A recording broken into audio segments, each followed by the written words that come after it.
Unit 20, various methods that can be used to manage pupil behaviour. There are many types of misbehaviour and just as many ways to deal with them. In fact, in the Teacher Support Network and Family Lives Behaviour Survey of 2010, 70% of teachers had said that they'd consider quitting the profession over poor behaviour in the classroom.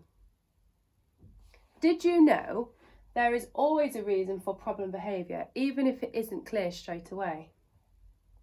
So what are the causes of misbehaviour in the classroom?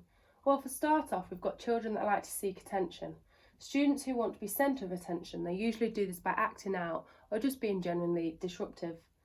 The desire for power. Students express a desire for more control in the classroom, and acting inappropriately makes them feel powerful. A lack of self-confidence. Students feel they can't live up to what's expected of them. These students misbehave to avoid participating in anything that may lead to failure.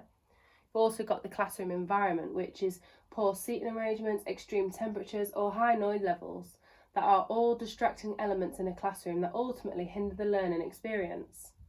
You've got problems with the curriculum. Some students may not feel challenged enough and then therefore don't behave properly. You could have problems at home. Some students may be having a difficult time at home and it can be reflected in their school behaviour.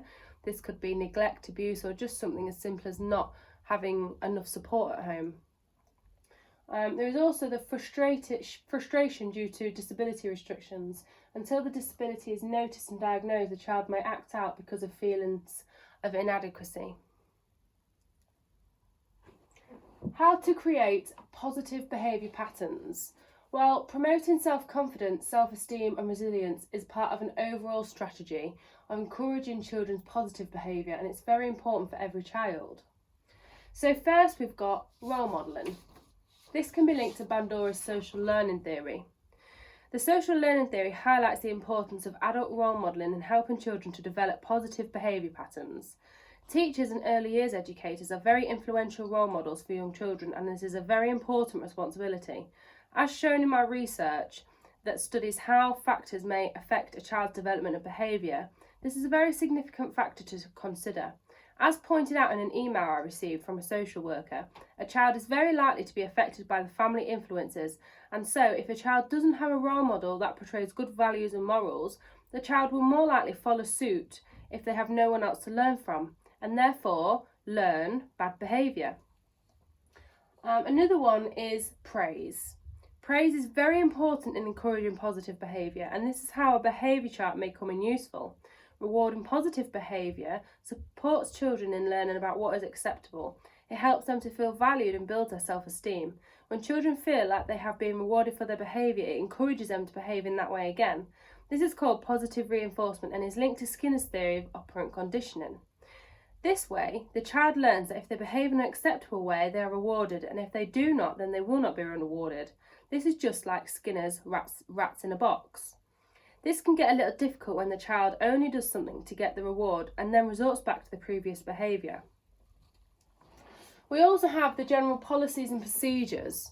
The policies and procedures provide a framework for setting standards about behaviour, which makes sure that everybody knows the rules and is treated fairly.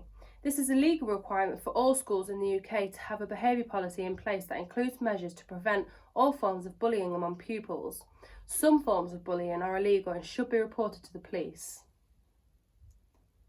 Managing unacceptable behaviour.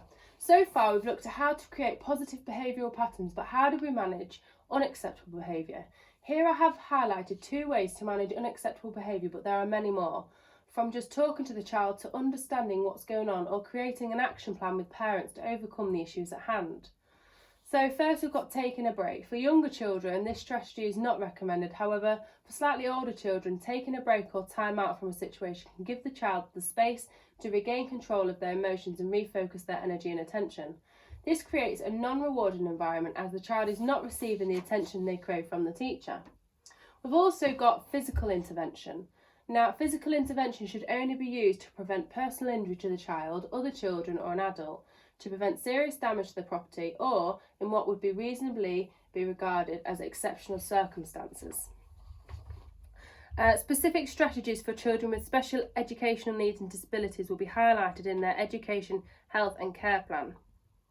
Teachers and early years educators need to ensure that children are treated fairly in any conflict situation and that everybody has an equal chance to express their views to find out what has been going on.